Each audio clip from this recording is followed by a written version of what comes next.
Hey there, my name is Tristan Bietsch, and today I'm walking through with you a simple Bitcoin wallet that I made using Bitcoin.js. Let's get right into it. So, what is this wallet exactly? Like I said, it's super simple. It's just made with Bitcoin.js. You can send, receive, and view transaction history with Bitcoin. I built this from the ground up totally. No forks, no cheating, nothing like that. I just used Bitcoin.js, React Native, and Expo. But why did I build this? I built this because it was an MVP for something much greater, and I ended up actually pivoting to another idea halfway through, but I still wanted to launch the wallet and finish what I started. So you can read more about it on an article I wrote on Medium. If you want to really dive into it, it is right here, and I really encourage you to check it out. So the first thing I want to walk through is the architecture itself. Everything is very cleanly organized. The code is as modular as I could make it for the window of time that I did have, or I guess I gave myself. It's a little bloated in terms of libraries and code, and I rushed towards the end of it, sure, but everything does work exactly as it should. And I could spend another 2 months of doing a really tight refactor, optimizing for performance, adding way better UI and animations, and overall just improving it to become a really, really good wallet. I will not though, because I have another focus I would rather work on right now. And I wanted to add more stylized logging to the terminal, so it looks like a Vercel application or TUI. But I just realized it's just not worth it. So nonetheless, I want to go through the architecture just a little bit. So we have a source folder here, which is kind of the bread and butter of our architecture. And we have our components, configuration, constants, handlers, hooks, screens, services, store, theme, types, utils, right? Really, I want to focus on the screens folder because this is where all of our main screens live, right? So we have our debugging screens that we use for developer purposes. We have our main screens such as home, and we have our onboarding screens for the, of course, onboarding, which you can reset down here for testing purposes, and the wallet screens, right? So we have our receive screens, send screens, and transaction screens. And if we dive into one of these folders, code files, we can go see the menu screen, right?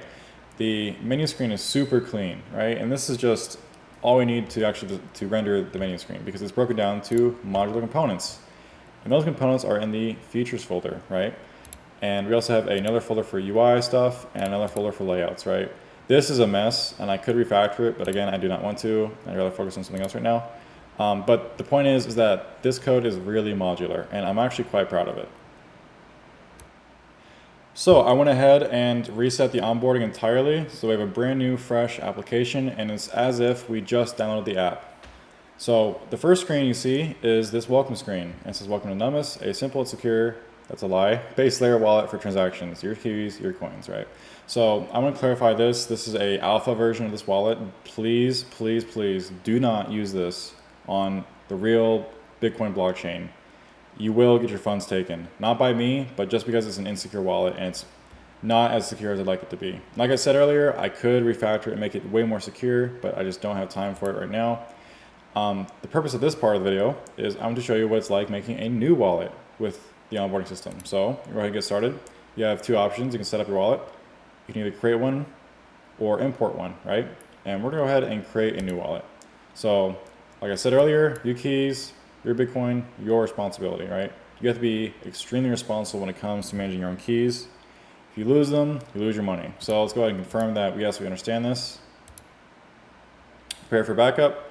I am indeed in a private place. And I have my definitely secure piece of paper here.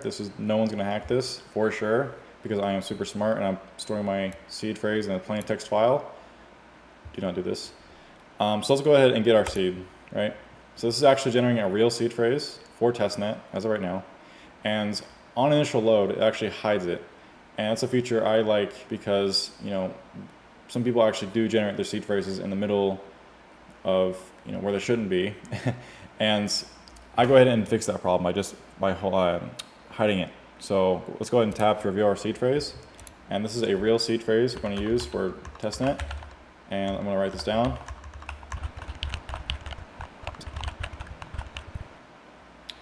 And as you see here, we have our totally secure testnet seed phrase written down on my very secure sticky note.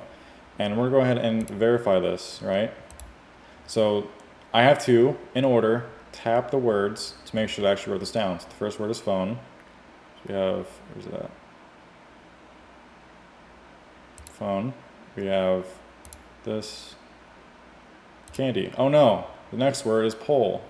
I want to untap all of these. You can either reset it or just tap the last one you tapped, right? So if I try to tap 1, it won't work. If I try to tap 3, it will work, because that was the last one we tapped. So I'm going to go ahead and finish entering all of these words into the verification section. So next is poll. And after I've confirmed that I do have all 12 words in order written down somewhere, I'm going to go ahead and confirm that. And once I press confirm, I'm going to do a lot of verification checks to make sure this is, yes, a valid seed phrase. Cool, ready to go. So let's go ahead and go home. Great. Now, as you can see, it's not a very fast wallet, and again, I could improve the performance of it, but right now that is not a priority. So let's go ahead and enter the seed phrase we just made in the enter section of the onboarding. Right, so we're back in the onboarding, and instead of creating a new wallet, which we just did, we're going to go ahead and import an existing wallet, right? So now that we know this is an existing wallet, we're going to enter these 12 words into this input, right? And all we have to do for that is just enter the word, space, word, space, and repeat this pattern until we're done. And as you can see, the minute I am done entering these 12 words, it does a verification and validation to make sure that, yes, this is indeed a valid seed phrase. And it shows me right here that it is. So I'm going to go ahead and import this wallet.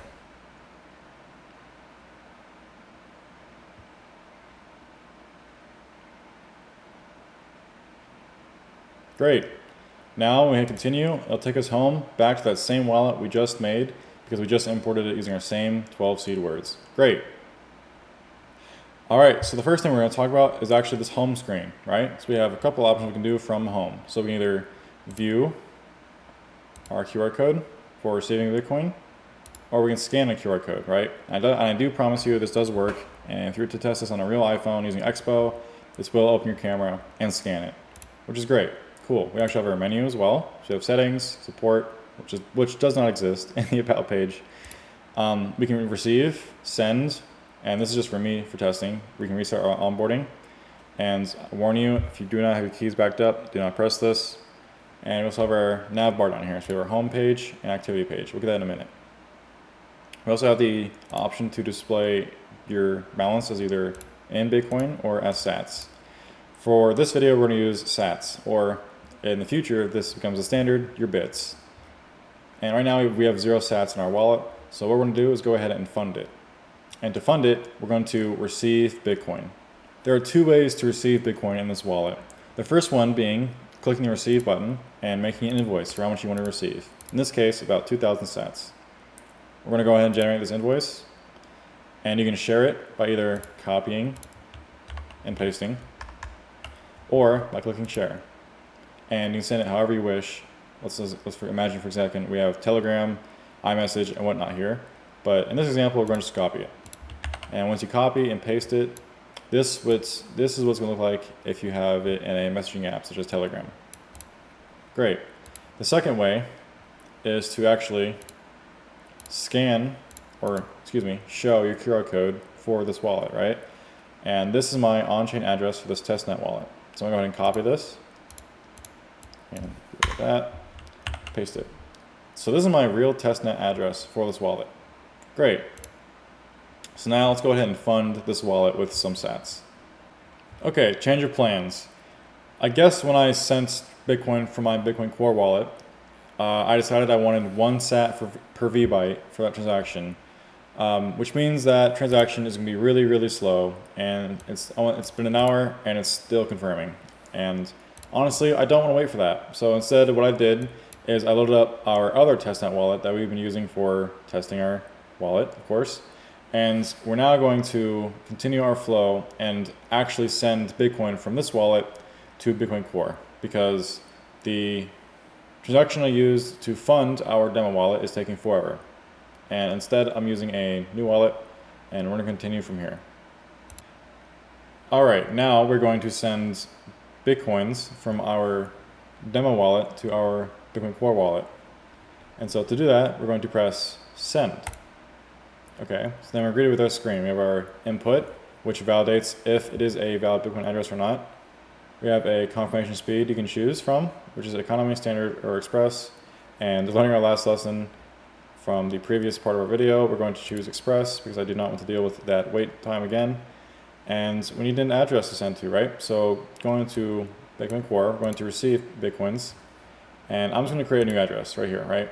Now, mind you, this is really, really bad practice. You should always use a new address every single time when receiving Bitcoin, but this is just testnet, and honestly, I do not care. So we're going to go ahead and copy this address and paste it here. And it goes through the checks in the background, and yes, is a valid address. Or if I want to do a custom fee, I could do a custom fee right here. I just do, a fee of 9,000 something sats. But like I said, we're just going to do express, which is this fee right here. I'm going to go next. And it shows me I have 173,000 sats available in my wallet balance. And I'm going to enter the amount of Bitcoins I want to send. So let that be 1,472, right? And as you see here, it gives me a warning that if I try to enter a small amount to send, and that is because this is considered a dust fee, or excuse me, a dust transaction, right? Which means that it's way too small to send on chain. Let's not do this. So instead, let's just send a transaction size of 1,479 sats to this wallet, right? It's going to build that transaction. Great. We have a fee of 1,000 sats. Great. We're going to send this transaction for a total of 2,739 sats. Cool. Send. It's going to send. Great. We're now we have sent and broadcasted the transaction to the blockchain. Cool. So we can see the details of that transaction in the details page and actually view this transaction on the mempool. This will take us to the mempool at space. And as you can see, this is a real live transaction on testnet. Awesome. So now let's just wait for this transaction to confirm. Hopefully it won't take this long this time. It says about 7 minutes, which is much better than an hour. And yeah, so let's go ahead and just wait for this transaction to clear. So I showed you 80% of the functionality of this wallet. A lot of it is behind the scenes and actually in the code, and such as the validation, organizing the code that I wrote, and so on. So now let's assume that we're done with this wallet, right? We've received Bitcoin, we've sent it, we made a wallet, we imported a wallet, and so let's go ahead and export the wallet, right? So before I do that, this is what a, busy wallet looks like with real activity.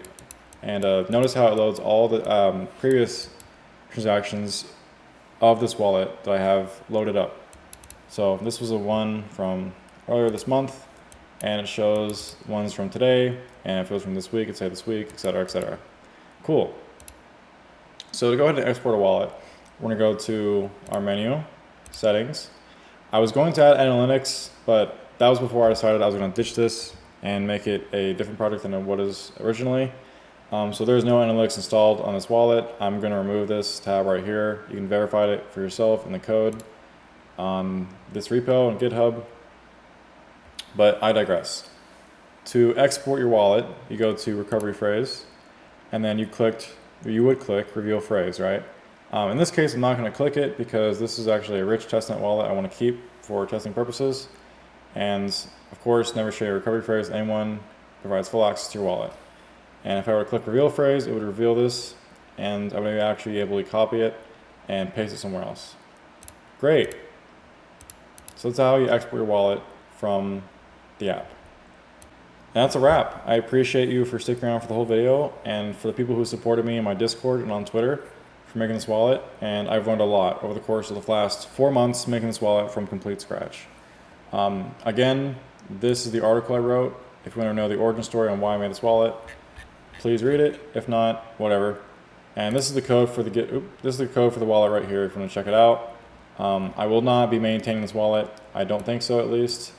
But if I do, I will let you know. And once again, thank you so much for watching, and I'll see you in the next video. Take care.